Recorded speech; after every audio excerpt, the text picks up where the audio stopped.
morning. In this case, we're asked to determine whether the legislature's determination in Pennsylvania's Sexual Offender Registration and Notification Act, SORNA, that individuals who commit sexual offenses are at high risk of committing additional sexual offenses is unconstitutional because it employs an irrebuttable presumption that is not universally true. In addition, we are asked to determine whether the registration and notification requirements in subchapter H of SORNA are punitive. Please proceed. May it please the Court, Ronald Eisenberg and Tracy Pietkowski for the Commonwealth. When the Court remanded this case previously, it did so for a very special kind of hearing, not the normal sort of evidentiary hearing. And it did that because the question is not one of judicial facts, but of legislative facts. The defendant argues that the facts on which the premises, the assumptions on which the legislature based the statute are simply untrue.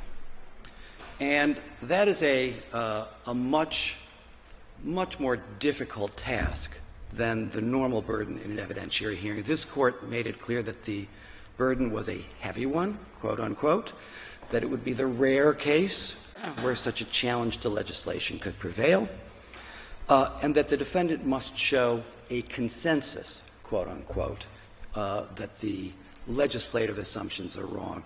It's the meaning of that word, I think, Your Honors, consensus, which is crucial to the resolution of this case. The lower court treated it as if it was essentially just a battle of experts, like the question of whether the defendant meets the insanity test or whether the DNA evidence can be sufficiently identified as a particular person. There were experts, 3 experts for the defense, 1 expert for the Commonwealth. The lower court said, I credit the defense experts. Her opinion never mentions the phrase heavy burden, never mentions clear as proof, never mentions rare, only mentions the word consensus once in relation to a punishment factor. And that's not how these sort of cases could be decided. The question here, whether the legislature adequately believed that there was a special risk from sexual offenders, is more akin to the question of whether the death penalty deters. That's a hotly debated question. I believe if I could gather every expert in the country who had an opinion about the death penalty and deterrence, most of them would say, no, it doesn't deter. There'd be a few on my side that would say it does, and hopefully they would be willing to testify to that. But that wouldn't resolve the question of whether there's a societal consensus about whether the death penalty deters. That's the kind of proceeding that we had here, and it's not adequate to use due process grounds to invalidate a statute.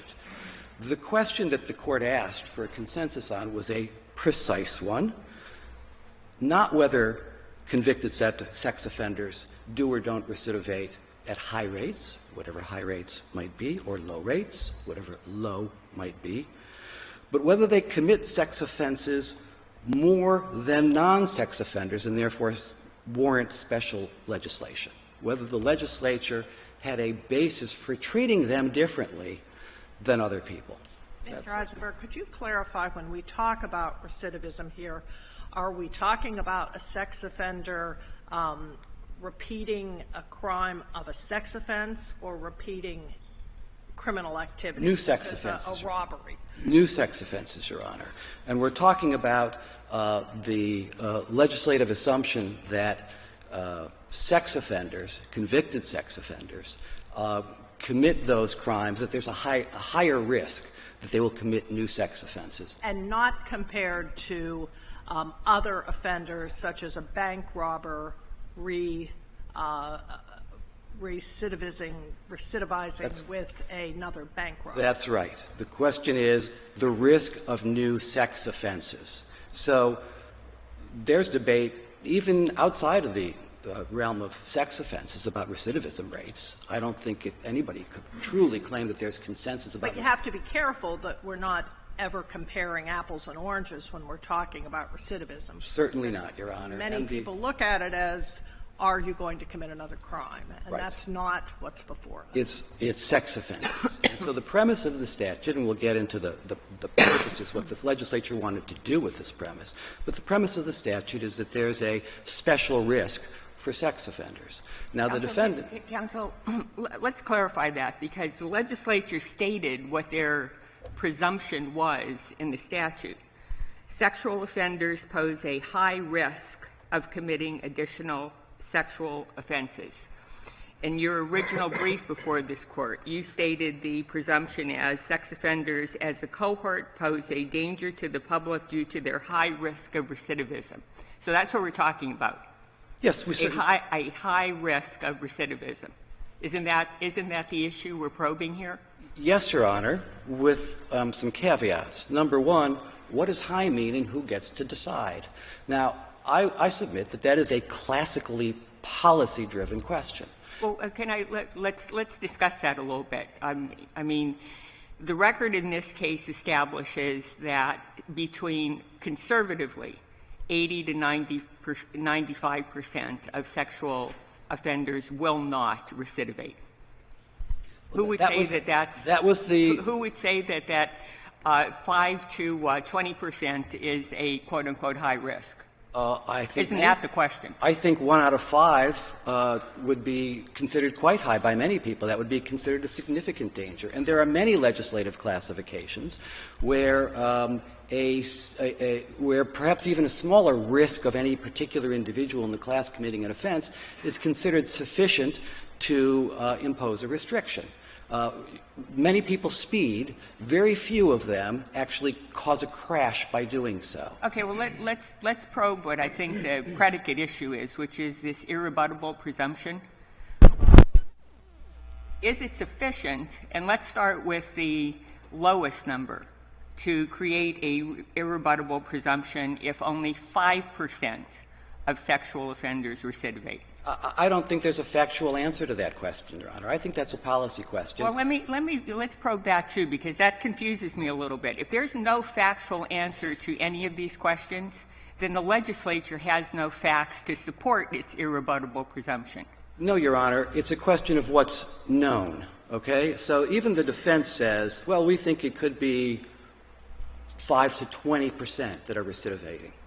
And the legislature gets to decide whether that's a sufficiently high risk to society that they should take action. And the nature of the risk, the level of the risk, is not just about how many people do it, but about what they're doing. So the risk that somebody's going to jaywalk and maybe get in the way of a car without being anybody being hurt, there may be a lot of people who do that, but if it happens and a car has to stop, go a little slower, that's not a very high risk. Well, and that's why you can't avoid the policy background of this in focusing on the dangerousness or potential dangerousness if there's a recidivism issue or likelihood of recidivism, and also the policy issue of the need to protect the public. This is a special area that the legislature focused on for protection of the public. Yes, sir. How does that differ from other crimes?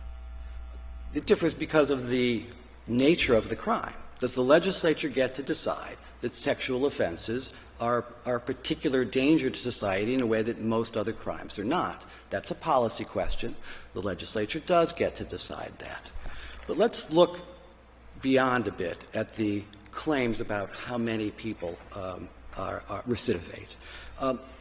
The fact that there's debate about that there's a lack of knowledge about that, or at least a lack of, allegedly a lack of understanding, that doesn't go to the challenger, that goes to the legislature. The one body that gets to decide in the absence of clear proof that would satisfy a standard of law in a normal evidentiary proceeding is the legislature, because what's at stake here is not judicial facts, but legislative facts. Well, So and we cannot negate a legislative presumption except in very specific circumstances. Yes, So Your Honor. what are those circumstances that would allow allow us to negate it? And why isn't that? Why aren't those circumstances present here? I think that the word consensus is really says it all, Your Honor. Consensus doesn't mean my side wins because the judge decides I'm more credible. Consensus means that it's really beyond reasonable debate. And in fact, that's the language that the United States Supreme Court has used in the irrebuttable presumption cases. It said that the challenger has to show that the legislative facts could not reasonably be conceived to be true. And that happens sometimes. There are things that were done in the past that we have now, I think, come to a consensus on as not being appropriate. Everybody used to think that the best medical treatment was leeches. Even George Washington received that treatment. The richest people got the leeches. Much more recently, within my lifetime, it was common for surgeons to perform lobotomies on people. The man who developed that procedure, Dr. Moniz, actually received the Nobel Prize for it. And now nobody does. And if the legislature passed a statute that says we have to treat mental illness by performing lobotomies, I think there'd be a real problem there on due process grounds.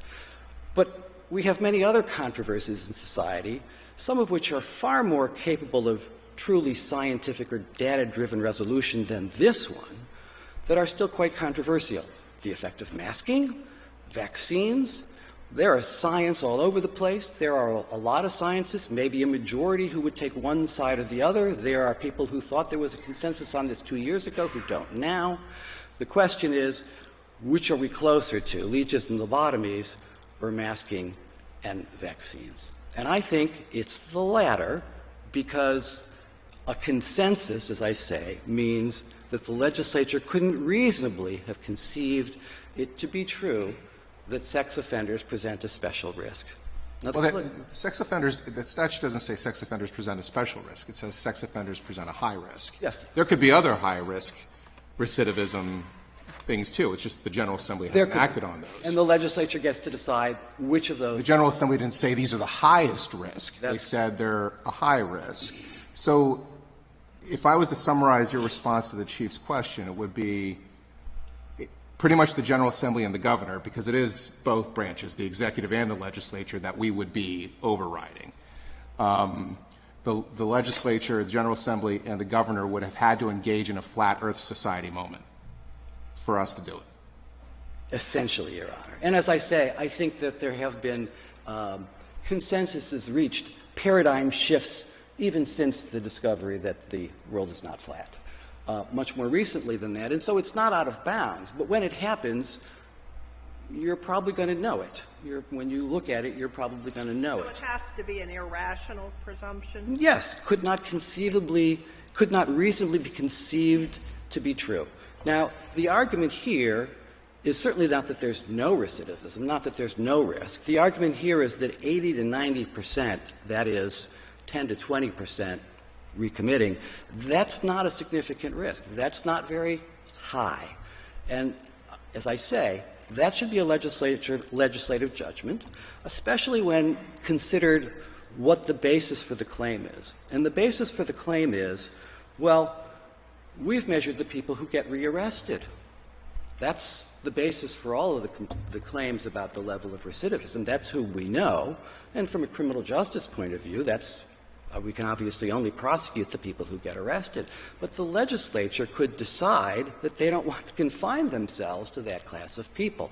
That's where a phrase you might have seen in the papers comes in, the dark figure, which means unreported sexual offenses. And in sexual offenses, there seems to be a higher incidence of non-reporting than in other types of crimes. Your Honor, that is exactly my belief. It is not the belief of the defense. It is not the belief of the defense experts. But They'll tell me why I'm wrong. And they might. But here's an important point, Your Honor. They didn't actually say, contrary to the defendant's claim, that there is no dark figure, or even that they know what it is. On the contrary, in the Common Pleas Court judge's opinion at page 9, you'll see that she quotes the relevant statement from the defense expert that she relied on. We don't know how big that is. And because we don't know that number, we do know that the observed rates underestimate the true rates but we don't know how much. We don't know by how much. That's the finding that the judge made, is that we don't and couldn't know the dark figure, the unreported level. And that's fine if we can't. But it doesn't preclude the legislature from making a judgment based on all the sources and political inputs that a legislature has. Counsel, before you move on, let me get back to the irrebuttable presumption doctrine. The second prong of it is the presumption is not universally true. The presumption is not universally true. You would change that second prong to say the presumption is never true. No, not at all, Your Honor. Yeah, yes, you are. Because you're saying, we go from use leeches, and now we know that that's not the case. There are no situations in which you can override the policy decision, which I'm presuming is made upon facts. I mean, policy decisions are made on facts, correct? That word fact is quite a slippery one, Your Honor, Evidence, based on evidence. Evidence and facts are very different things. Okay, evidence. Okay, well, answer my question. Should the second prong of the rebuttable presumption doctrine say the presumption is never true? No, and as you acknowledged in your dissent in the Toslieri one, universal doesn't really mean universal. I said if there were one deviation. Well, if that were the that would not trigger not universally true. But we're talking about a different dynamic here. Yes, Your Honor. And if that were the due process standard for challenging a statute, the court would be very busy because almost every statute creates some kind of classification. Well, what word would you use instead of, or words would you use instead of not universally true? What is the correct phrasing of that second prong? I would say we are past that sort of pigeonholing in this sense, Your Honor. All of the defendant's claims depend on the same factual claims. All of his due process claims depend on the same factual claims about sex offender recidivism that we have been discussing. And that's why this court remanded instead of deciding any of those claims. None of those claims were ripe for decision when the case was last here, or the court would have been obligated to do so and not put everybody to the trouble of having to remand. But, counsel, that was because the Commonwealth didn't offer any evidence the first time around. That's why the claims weren't right the first time it was up. If the standard is as is, I think your question presupposes, Your Honor, it wouldn't have mattered. It wouldn't have been necessary, because it's perfectly obvious that in any classification there will be many people who don't fit in some way. Every legislative classification is to some extent over-inclusive and under-inclusive.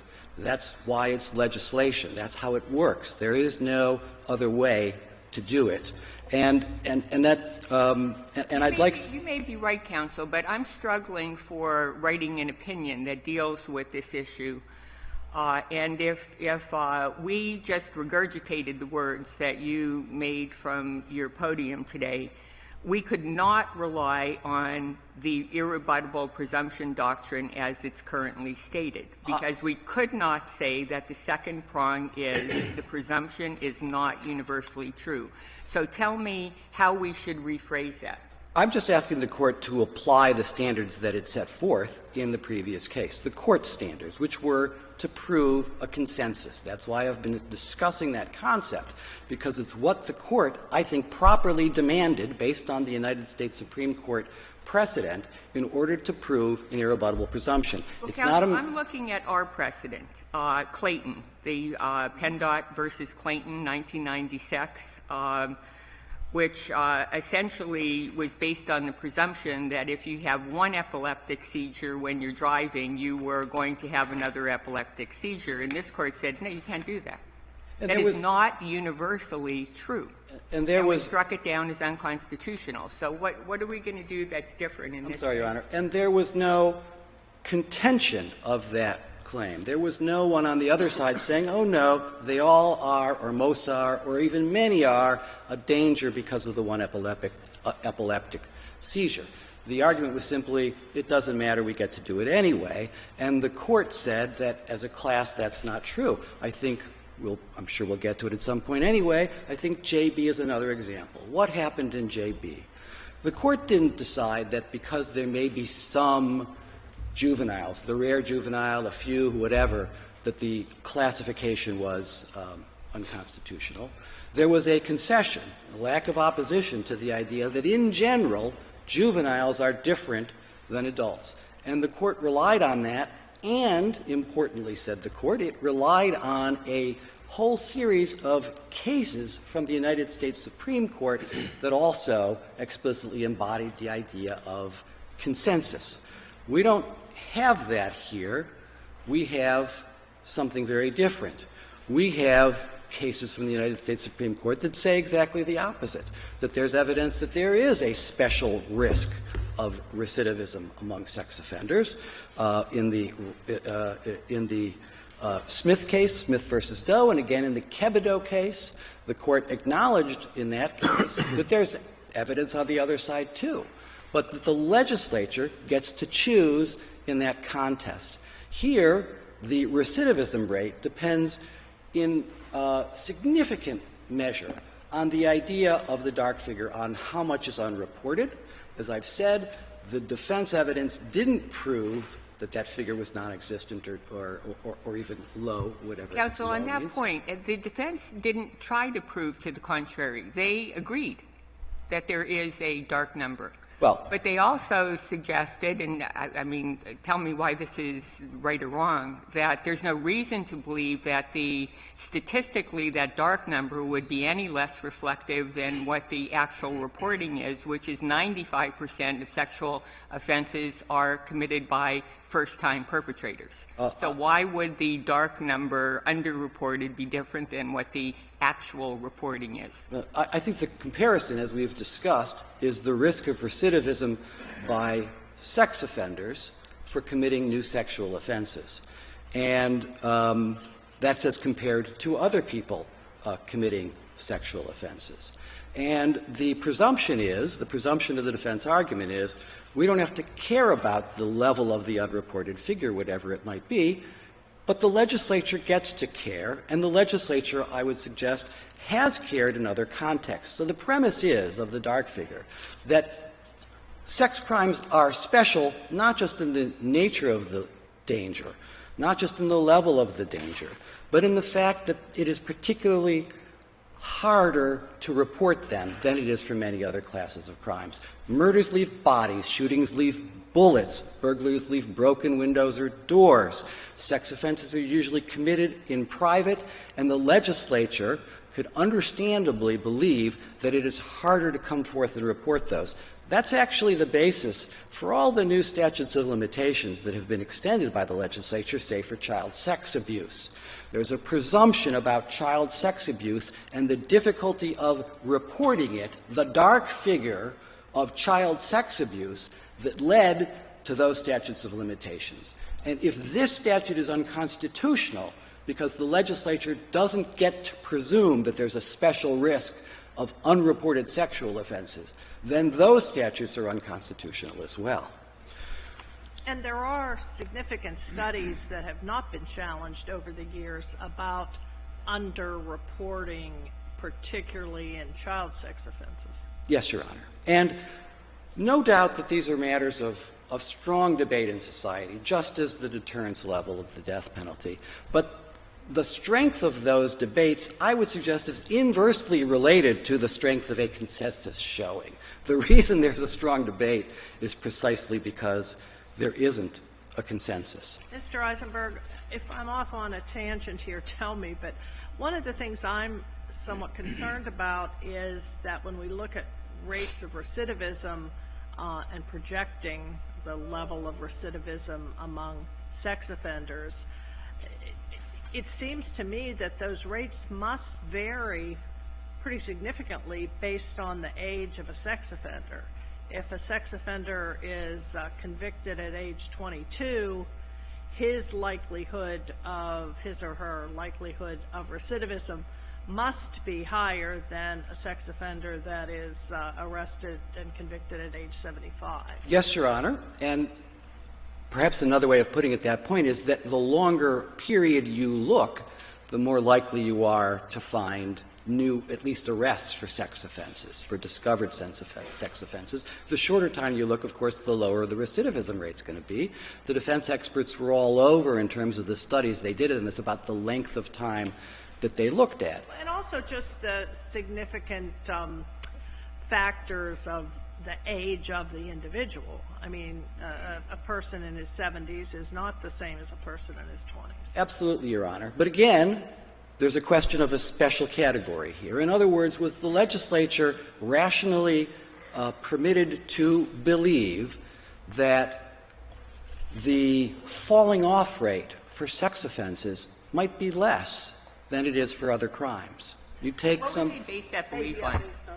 That would be based on their common human experience, Your Honor. That what drives sex offenders may be different than what drives many other types of criminals, and that gang behavior, for example, that somebody takes part in when they're 15 or 20 years old, won't be as appealing to them when they're 50, but the drives that lead to sex offenses may well be as strong when the person is 20 as when they're 50. Despite evidence to the contrary. So your view is, you may be right, that the legislature doesn't need any evidence. They rely on their gut instincts about how these things work in reality.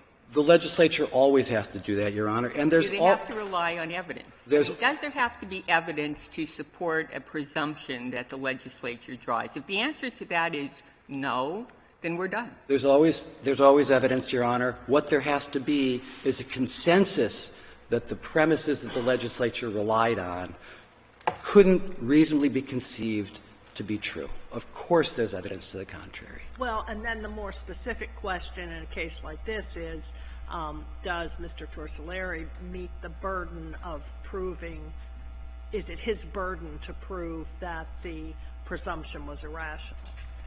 Of course it's his burden, and the Court put that burden on him and said, in fact, that it was a heavy burden, Your Honor.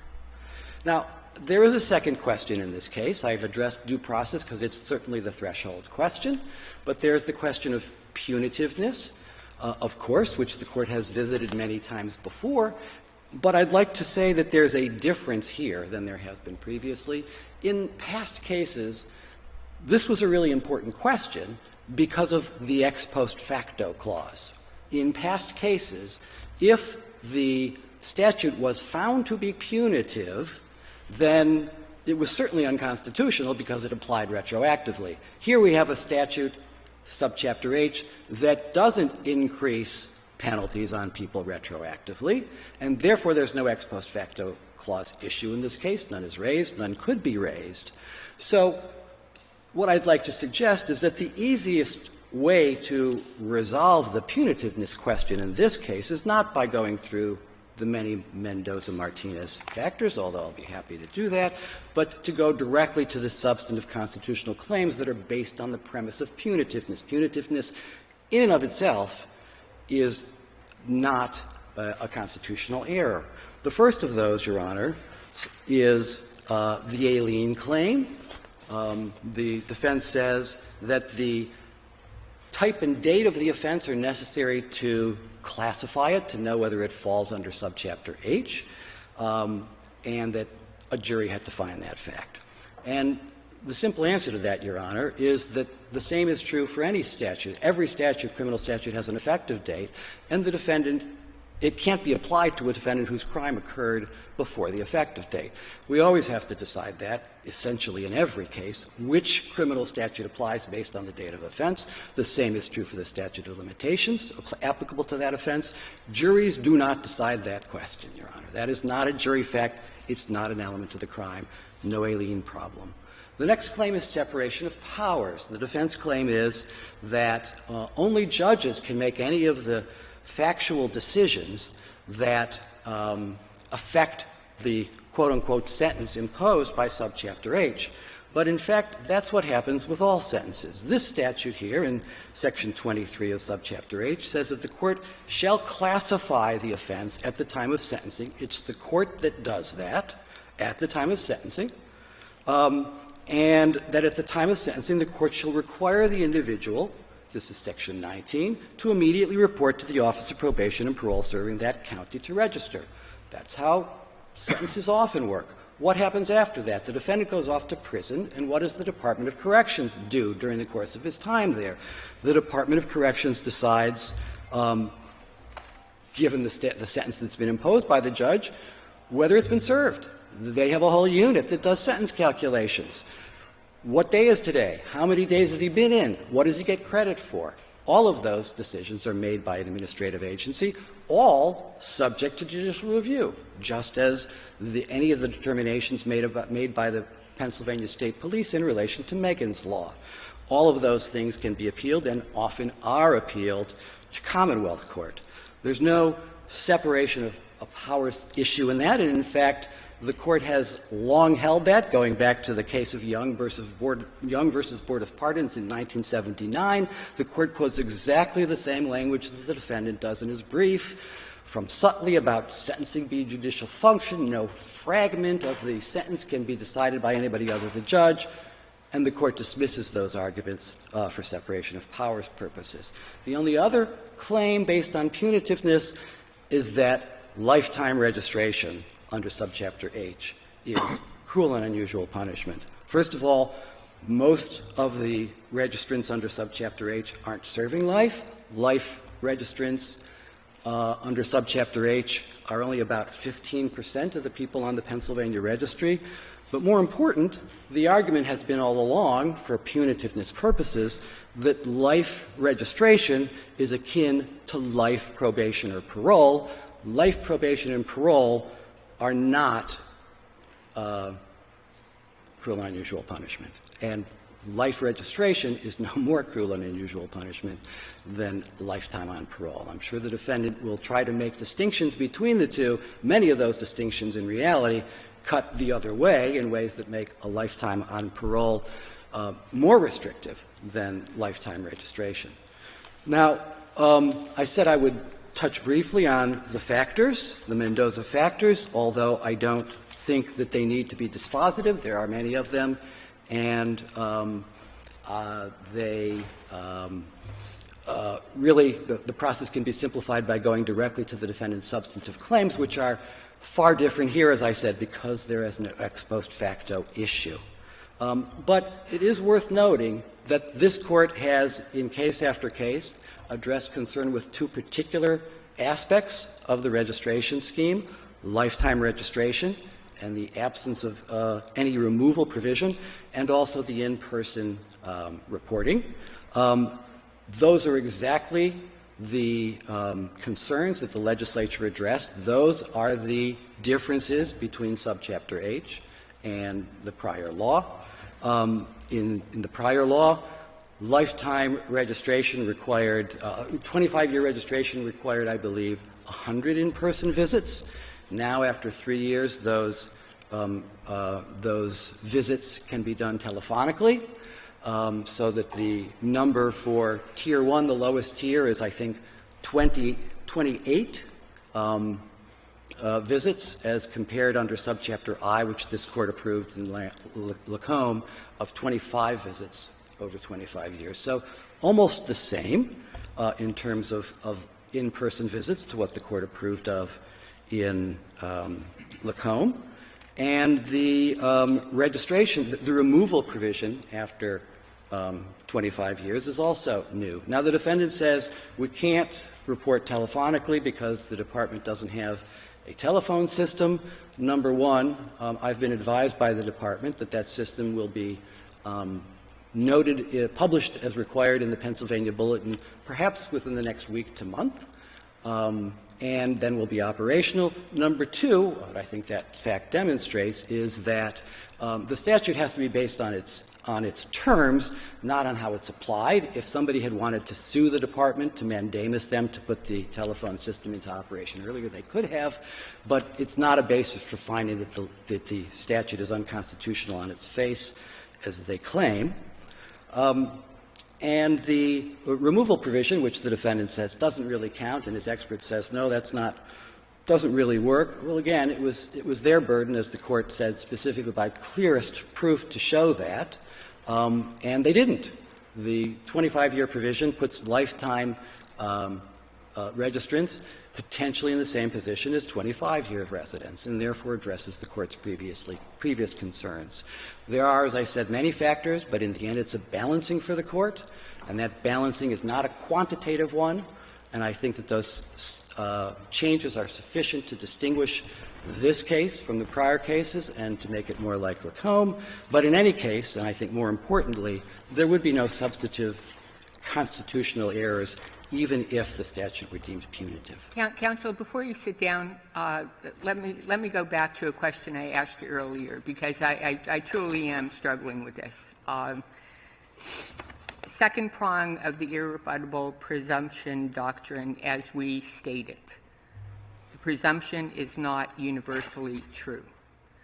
Your argument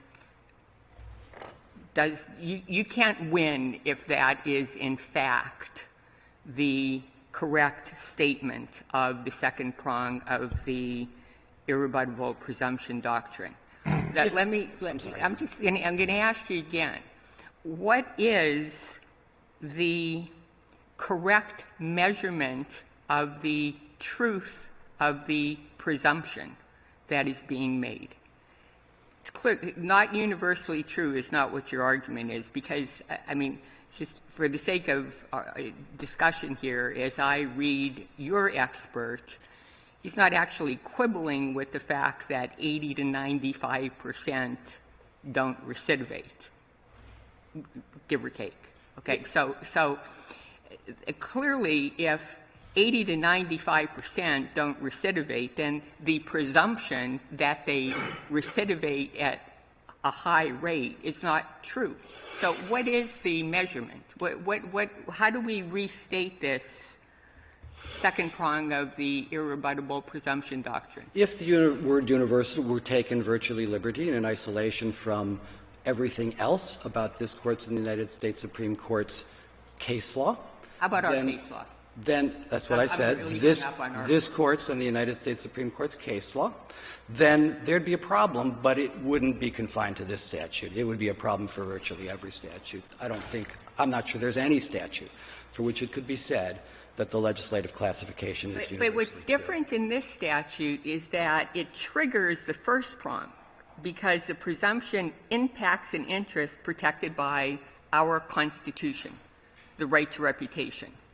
And you know, that impact on a fundamental right is not at play in every statute. That's the only reason we're looking at the irrebuttable presumption doctrine here. It's because of the right to reputation. It's at play in many statutes, Your Honor, and we've cited the Gondelman case decided by this Court addressing the classification of, this is before recent constitutional amendments, the classification of judges by age.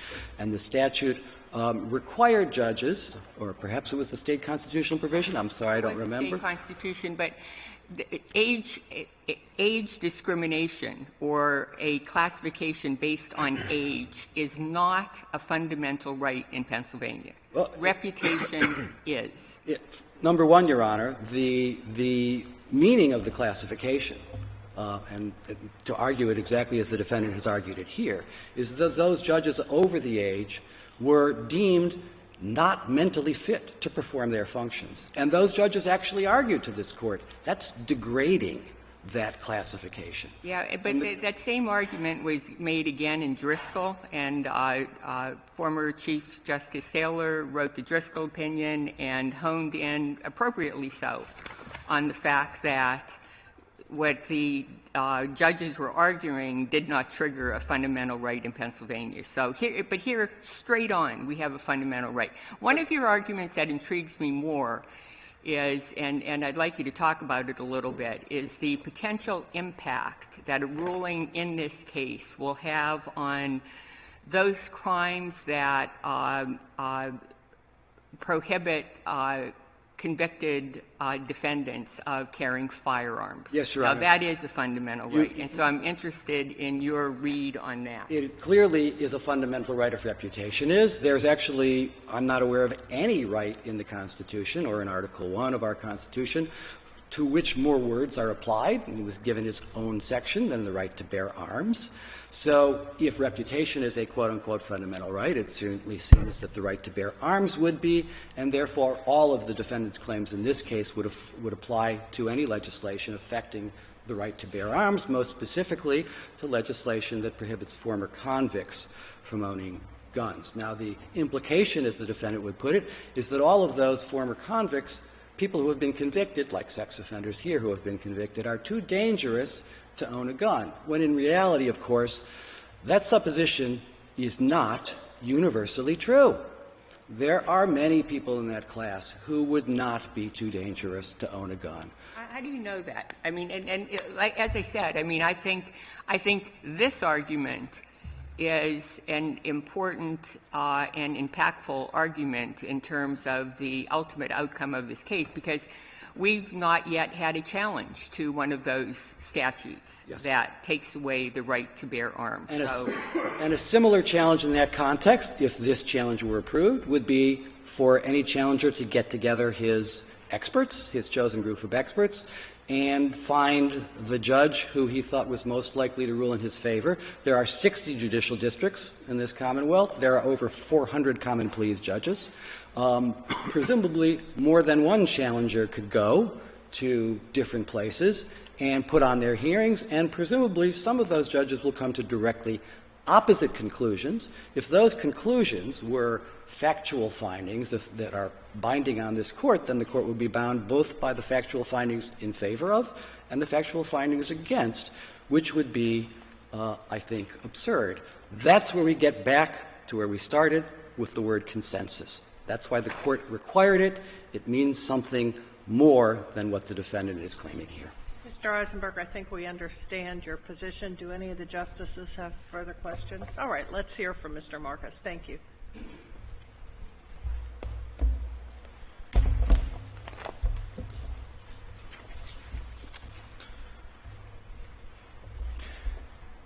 Good morning, Your Honors.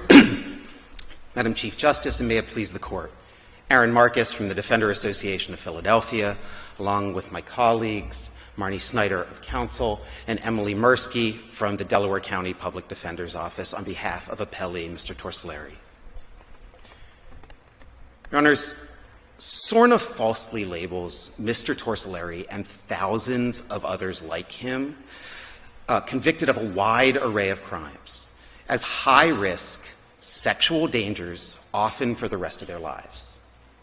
It then continuously broadcasts that label to the public well into the future, despite no reasonable debate, consensus evidence, as proved to and found by the trial court below and even 3 years ago by Judge Sarcione, that one, many, if not most people on the registry pose no special risk, no added risk, no different risk than other people not on the registry of sexual recidivism, certainly not a high one. That SORNA does not protect us from the harm of sexual recidivism, that it's ineffective, that we can and do identify the relatively few people who do pose that elevated risk and are skewing the average that the Commonwealth relies on. And that more effective alternative means exist to both identify those individuals who do pose that elevated risk and alternative means to effectuate protecting the public from sexual recidivism. But even though you and we might be able to think of better ways to do it, this was the way the legislature and the executive agreed to do it, and how is that irrational? Well, so there's two questions before this court, right? This court remanded, one, for whether all registrants pose a high risk of sexual recidivism, which is relevant to the irrebuttable presumption claim. And then we also raised our substantive claim under the reputation provision, Article 1, Section 1, Article 1, Section 11. And that is a question of whether there are other effective measures in order to achieve the legislative end. And that, when there is a fundamental right at issue, requires an assessment under strict scrutiny. Isn't the right of reputation already affected by reason of the conviction of one of these offenses? Certainly the conviction will affect reputation. There is no question about that.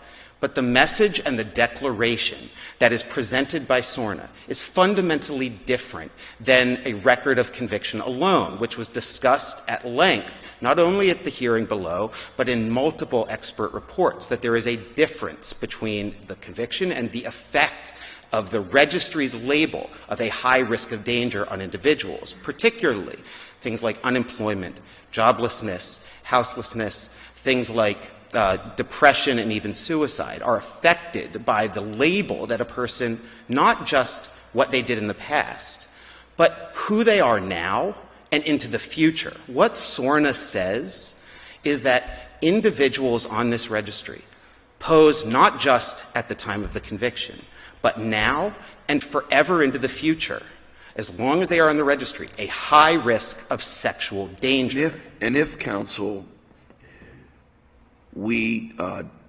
disallow that on constitutional grounds, what is the principled stopping point that would prevent petitioners from coming in here and challenging any number of other legislative classifications, including the prohibition on the right to bear arms that was raised with Counsel Eisenberg a moment ago? Sure. There's a couple questions, I think, in that. The first is, right, what is potentially the constitutional parameters around SORNA itself to stop claims if this Court were to agree with ours here? And I think what the standards or tests require under strict scrutiny or the irrebuttable presumption is essentially a shorter, a private, and an individualized registry. Those features, consistent somewhat with an example of an option like the model penal codes, would be arguably more likely to be constitutional. So that I think I heard you say then that with respect to the prohibition on felon access to firearms, you would suggest that were we to affirm this here, that the current ban on access to firearms for felons would be infirm and would need to be amended to allow individualized hearings in those cases? No, not at all. I actually think that argument is really missing the point for a couple reasons. Number one, Gondelman is even a good example that one constitutional provision under state law does not allow us to subjugate it by another constitutional provision. The Constitution can be effective. But more importantly for the firearms principle, the Second Amendment by the United States Constitution after Bruin has its very clear own test, which requires that it can only be infringed if history and tradition demonstrate that such a restriction was appropriate. Number two, that is a very different test than what we're applying with reputation clause. Second, a state constitutional provision cannot undermine a federal substantive right that's constitutionally based. We can't apply Pennsylvania's reputation to undermine a federal constitutional provision. That is the federal supremacy clause that governs over a state constitutional provision. How does that play into the restriction on firearms, right to reputation? You're mixing apples with oranges. I don't believe our reputational claim would be applicable to a Second Amendment challenge. It wouldn't, but it would be a analogous argument regarding the restriction on firearms. The argument would be all people who commit X crime for which their gun rights are taken away will not use a gun again. I think the analogy is apt. Its legal applicability is not consistent. Counsel, you're aware that the Pennsylvania Constitution includes a right to bear arms, that it provides much greater protection than the Second Amendment. Absolutely. And again, so your idea that we would be engrafting state constitutional law on the Second Amendment, that's a non-starter. The question is, the right to reputation is as ingrained as a fundamental right in the Pennsylvania Constitution as the right to bear arms. Why isn't it the same? Why isn't whatever we do here, as Justice Weck put to you, demand the same result if someone would challenge the felony bar rule, and the remedy being an individualized assessment.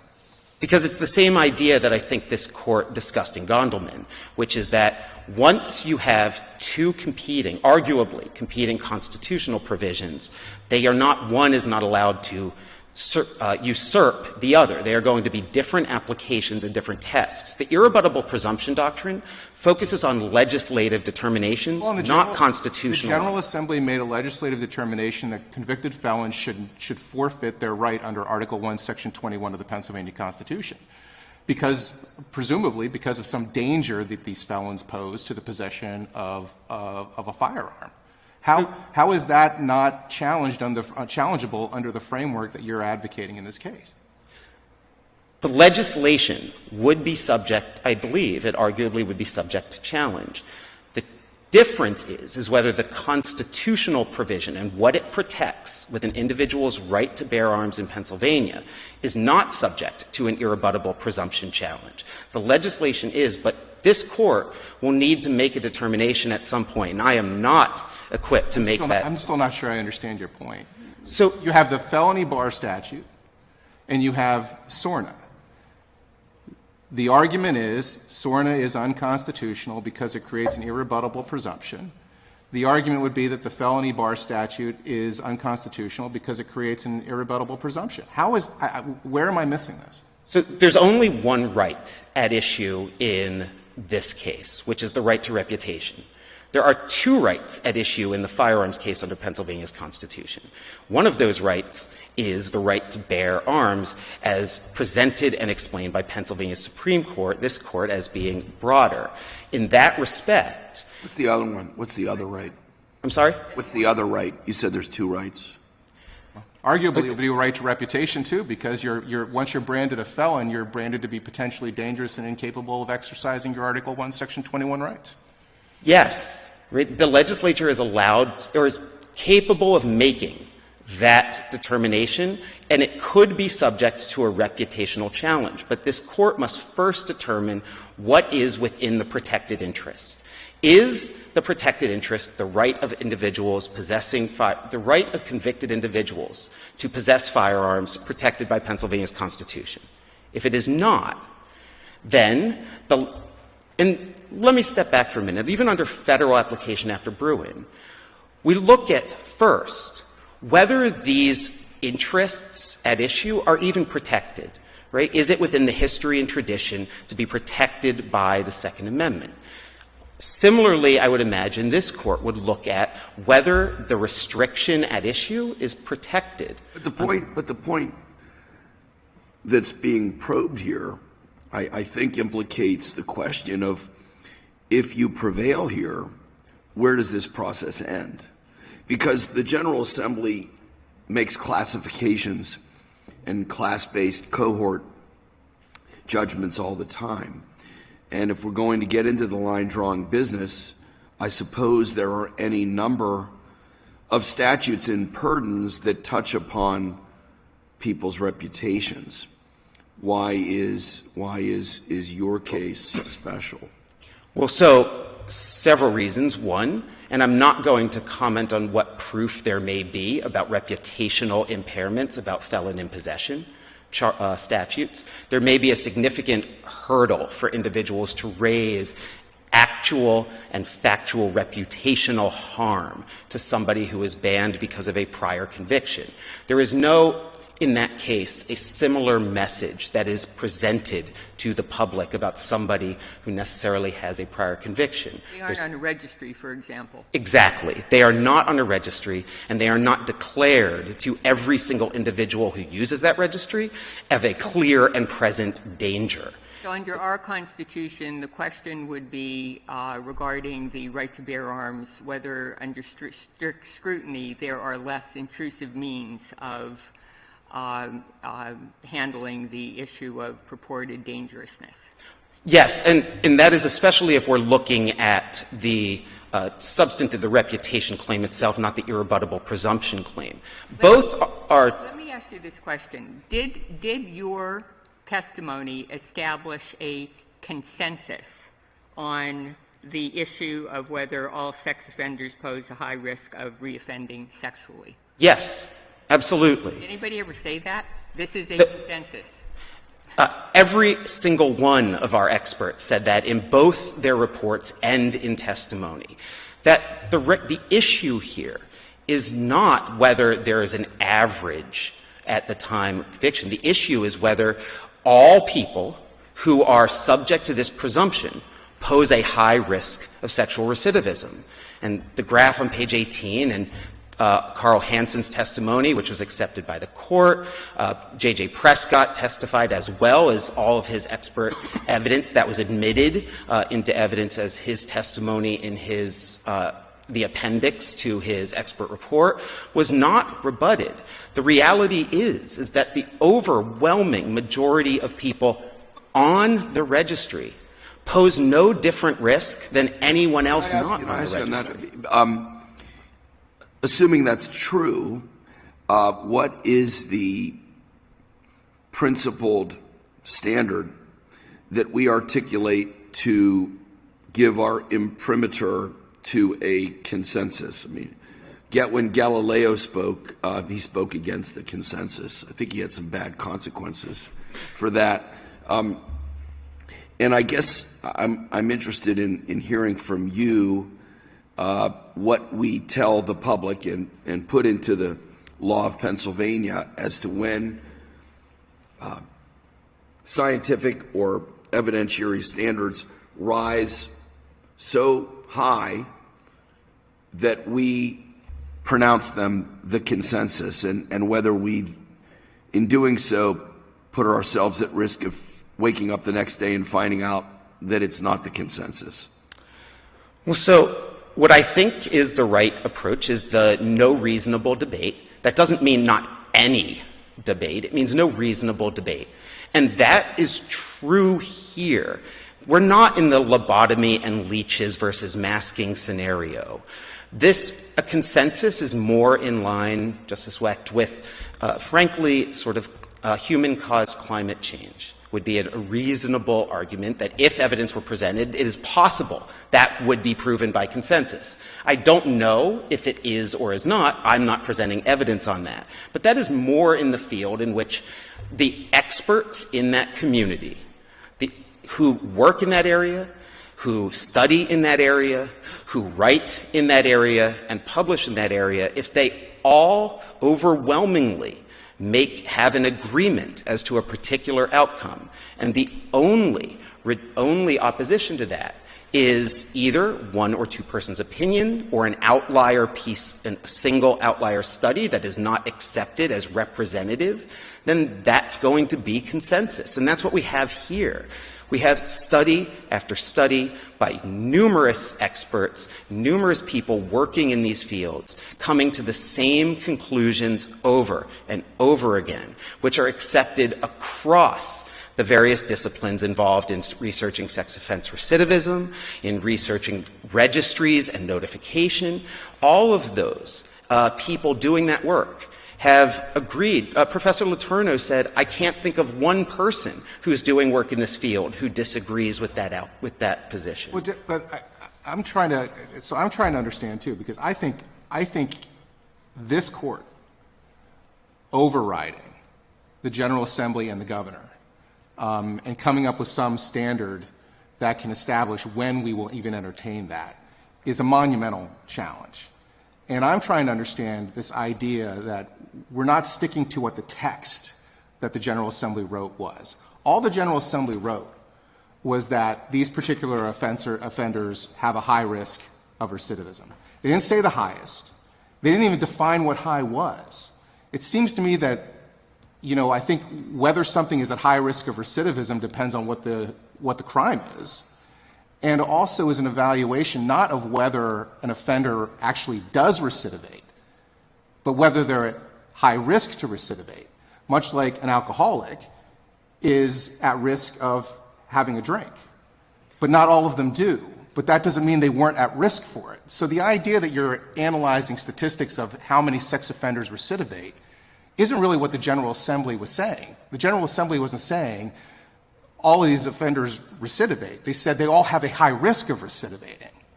Why are we focusing on recidivation rates as opposed to whether an individual, even if they never recidivate, was at high risk for recidivating? I agree with you that the definition of high versus low is amorphous. That is a problem. What we are looking at is relative risks, because you need a baseline to make a determination of high versus low. The baseline that this court remanded to consider is people not on the registry and people who are on the registry. And what we see is that the overwhelming number of people, and this was proven and accepted by the court below, who are on the registry pose no different risk to recidivize than people not on the registry but have otherwise been convicted of various crimes, the robber, the burglar, the domestic abuser. The issue is when we are— The General Assembly could have easily, again, I'm not sure that, and I wasn't, with all due respect to my colleagues who were involved in Toslieri, I wasn't, I got to watch from the gallery. That wasn't what the General Assembly said, though. The General Assembly didn't say these offenders pose a higher risk than other offenders do. The General Assembly basically said these offenders pose a high risk, and we believe that the public deserves added protection because of the nature of the crime. It's like, SUV, it's the, and why shouldn't that be the analysis, which is simply, was the General Assembly's judgment that at whatever that risk is for that individual, again, not that they will, but that risk is, in our view, as a General Assembly, high. And therefore, we're going to create this special legislation to protect the public because of that high risk and the nature of the offenses. Because as we showed and was accepted by the court below, most of the people who are on the registry do not pose any elevated risk beyond anything else. We're talking about below 2% chance, which is essentially the population. I thought it was 1 in 5. No. So those are different issues. The question about the 80 to 95% will not reoffend, right, is the fact about everybody convicted of a sexual offense at some point in the future will 80 to 95% will not reoffend. So there's a 5 to 20% of those individuals will. So 1 in 5 might. In the course over time, but that is determined based on the moment of the sexual conviction. The registry isn't about that. The registry is about a current and present danger, and that's what the legislature is saying, that every single person on the registry now, then, and in the future, as long as they are on the registry, poses this, quote, high risk. Now, what our experts showed and the agreement, consensus in that research community, the academic community, is that people who are initially convicted are not all alike. They are various risks to begin with. Some people are, quote, above average, 30, 40%, but that's a relatively few percentage. Some people pose no risk beyond anyone else at the moment of their conviction. And we can easily and readily identify risk differentiations in these pools. We even do that right now. I mean, Pennsylvania's SVP assessment is a determination that looks at whether people are, because of a mental abnormality or disability, are likely to engage in predatory behavior in the future. This is about a future risk determination, and that's what the SVP assessment is designed primarily to do. I'm not going to concede that the SVP assessment is a measure of perfection at all. However, it is a measure that this court even put forth in JB to look at alternatives to assess risk potential, which we talked about. Can I ask you a question on JB, counsel?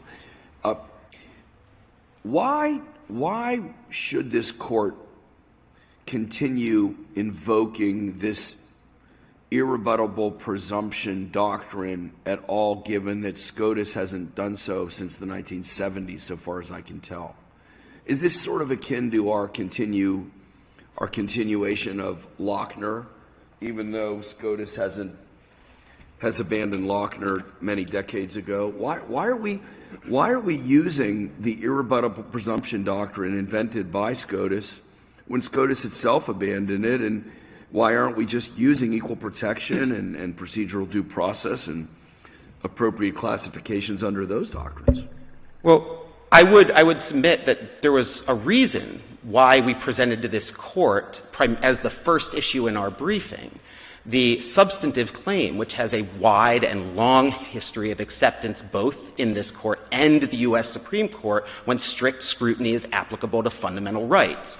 That is a separate and distinct claim from the irrebuttable presumption doctrine. So I would suggest that these are two separate and distinct arguments that we make, and they are assessed under different standards. The irrebuttable presumption claim, however, I do think is important when fundamental rights are at issue because it addresses something different than the substantive reputation claim under strict scrutiny.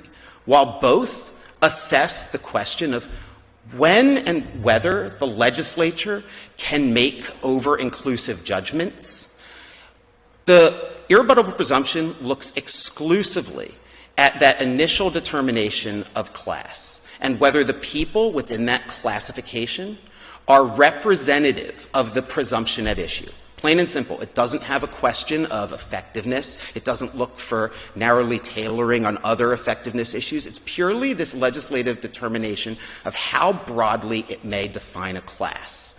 And this court has said, Muniz is an example, and in other cases in Schul, that society has an interest in making sure legislative classifications are not overbroad and over-inclusive. And that is extraordinarily important. Justice Doherty and Muniz, I believe that is a quote from the excessiveness prong in looking at whether the legislation is excessive in relation to its purpose. This court, rightly so, has to have some measures to check legislative over-inclusive classifications. Now, for the irrebuttable presumption claim, when fundamental rights are at issue, that's a significant concern. Sometimes the analyses will be overlapping in a substantive claim regarding whether strict scrutiny is narrowly tailored. I would submit that on the strict scrutiny assessment, which the Commonwealth hasn't challenged, is ignored completely in this brief, and has accepted that even at worst, intermediate scrutiny applies. But the purpose is, and this Court has said, fundamental right goes back centuries, get strict scrutiny, no question. You look at the compelling interest protecting society from recidivist sexual offenses. No question compelling. Absolutely compelling. Counsel, can we go back to this, just the question of utilizing the irrebuttable presumption doctrine? I mean, none of the argument we've heard today in any way, shape, or form actually fits within the contours of that doctrine as we stated, particularly the second premise, which is the presumption is not universally true. Nobody talks in those terms. Okay, so we have a little bit of an issue with that to begin with. But the doctrine itself seems to collapse the substantive analysis under strict scrutiny and less intrusive means with the irrebuttable presumption doctrine.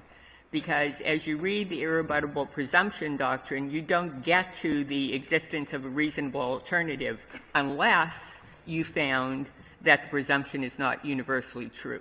What you're arguing is that there are two different arguments entirely. One is the irrebuttable presumption, which indeed includes that third prong that's premised on the existence of a presumption that's not universally true. But secondly, the first analysis that you would direct us to is pure strict scrutiny. Is there a compelling state interest? I think we would probably say yes. The next question is, are there less intrusive means to effectuate that goal? That's the analysis that you would want us to do, and you'd want us to look to the testimony of your experts that indicate the alternative means that are available. I think that is a precise and clean argument for this Court and a clean analysis, especially because we have established all of the facts that are necessary to demonstrate that less intrusive means are not being taken because the class at issue, one, is significantly overbroad, and there are many other ways that could be more effective in reducing recidivism when SORNA fundamentally fails to do so. Let me just complete your thought on this, or help my thinking on this. Assume you go through the analysis using something like the SOAB board, something of that akin to that does an analysis of sexual offenders.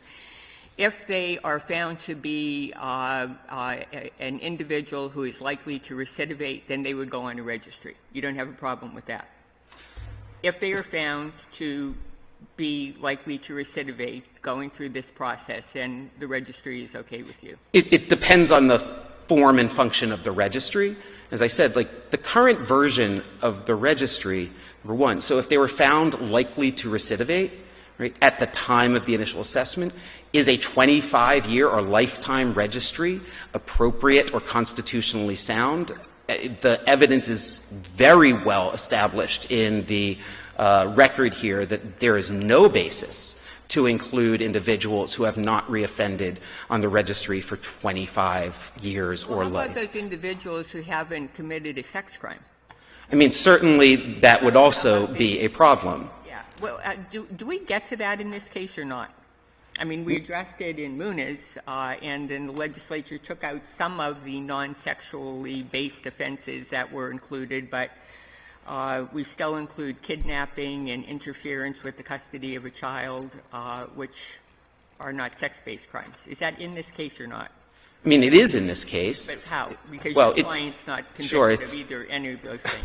It's in this case in a number of capacities. Certainly on the narrowly tailoring prong, it does not make sense to be narrowly tailored when you include offenses that don't have any sexual component.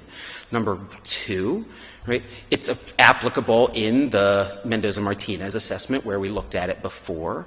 Right? But even so there are applications where that is clearly relevant and demonstrates over-inclusivity and not narrow tailoring. But again, I think I would like to also respond to your question, Justice Donahue, about the universality principle of the irrebuttable presumption doctrine, because that is the second prong. And if reputation is established as a fundamental right and established as harmed, you look at whether the presumption is universally true. And that universal application, looking at Clayton and J.B. and Flandis and Stanley, all of these cases rely on legislative or congressional determinations that presume particular higher risks as classes. Right? The class of people fits a particular high risk or a particular higher concern. The question for universality is whether all the people within that class are reflective of that concern. And here they are not, by widely over-inclusive margins.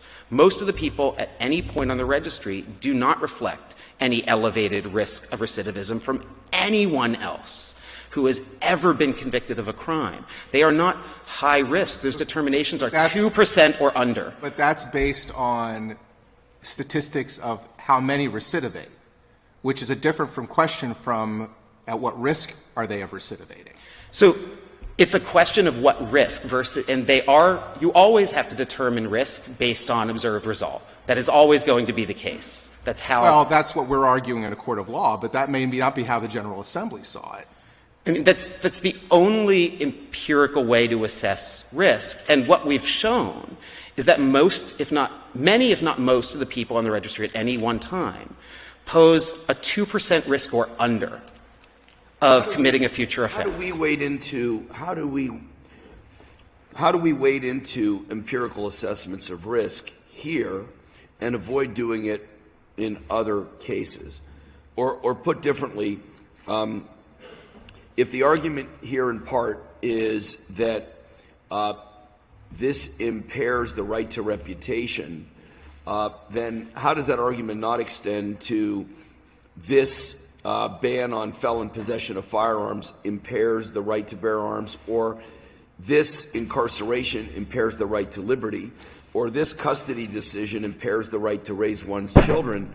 So these are all, fundamental rights, but it's well established that the state can invade these areas upon proper determinations. And I don't know what your argument is as to why your case is special and why there isn't a slippery slope problem here. Well, in a number of those instances, you are not dealing with a primary legislative presumption of risk. There are different presumptions at issue. In the instance of particular sanctions or punishment, it may be the presumption is that we need to deter. It is the presumption that people need to be punished or sanctioned, not based on risk, but for other purposes. So there could be different potentials there. For the firearm application, again, I don't want to litigate that issue before this court, and I don't know if the presumption in a felon in possession is that the person is necessarily dangerous, as opposed to other reasons why felons should not possess firearms, such as they may transfer guns to others who are dangerous, that we do not want individuals with, well, also, for a state statute, that it may violate federal law, that they don't want individuals who have felons in possession who may be less reliable or responsible, having guns in or around their home or other people. There's lots of reasons. But you would invite a courtroom proceeding in a chosen 60 judicial district commonwealth for the evaluation of evidence about whether a convicted felon has a high risk or likely, I think you used the word likely, to transfer a gun illegally. You would invite that, but that's I don't think that's really my question anyway. But I did have I wanted to get to one area that we haven't touched upon yet. Let's say I'm struck by the fact that this is a facial challenge, a facial constitutional challenge. Why isn't it at least somewhat more palatable to allow these challenges to happen on an as-applied basis, similar to how the Superior Court disposed of Muhammad, and allow constitutionally for an individual who is going to go on the registry either right before they go on the registry, after their term of incarceration is over, or at sentencing, either. I don't think we've said which one you have to do, and allow that person to come forward with evidence to convince the judge that they shouldn't, that they do not pose a risk. This was a one-off situation. The facts don't justify this. The score was 0 on their recidivism study. Why isn't that better, or at least more incremental, than this court just blowing up the statute, which I think it seems to be what you want us to do? Well, for a number of reasons. And one, the idea of having a post-deprivation opportunity to then rebut the essentially procedure by presumption that denies a fundamental right is not meaningful and not consistent with this court's prior case law. So in the irrebuttable presumption doctrine, it's been very clear that pre-deprivation constitutional determinations must be made in order to assure that fundamental rights are not being deprived of individuals based on what is essentially a procedure by presumption. Now, at that hearing, if there was at that hearing in which, for instance, in this case, SORNA were imposed, right now there's no hearing in which SORNA is imposed. The only hearing that exists is for SVP assessments. There's not a hearing. If there was a hearing to make a determination about a person is at risk, then that would be individualized and sufficient. The question of who bears the burden, is there a rebuttable aspect? That hasn't been decided by the legislature and it hasn't been decided by the court. But the remedy to a due process violation, the violation of your right to reputation without due process, is to afford due process, not necessarily to strike the statute. Well, but right now, what this court would have to do is then rewrite the statute to allow a process to occur, which is not.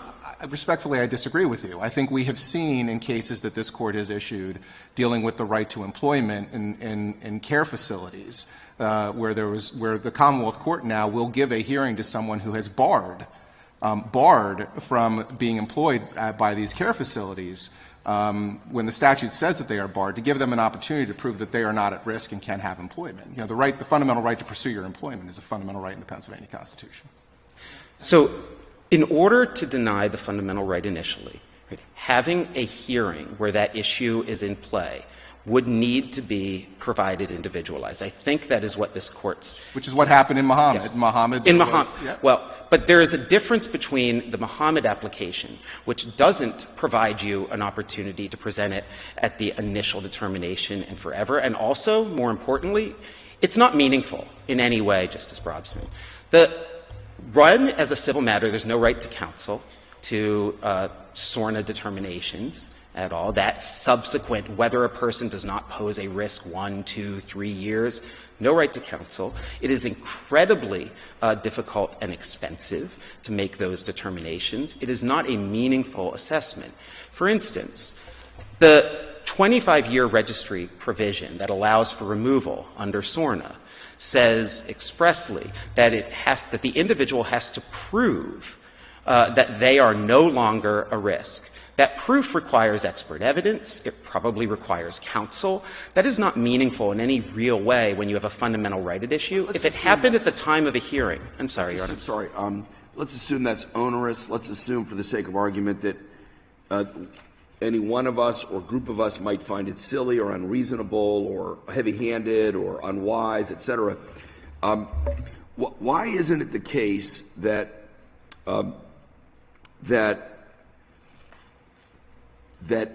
some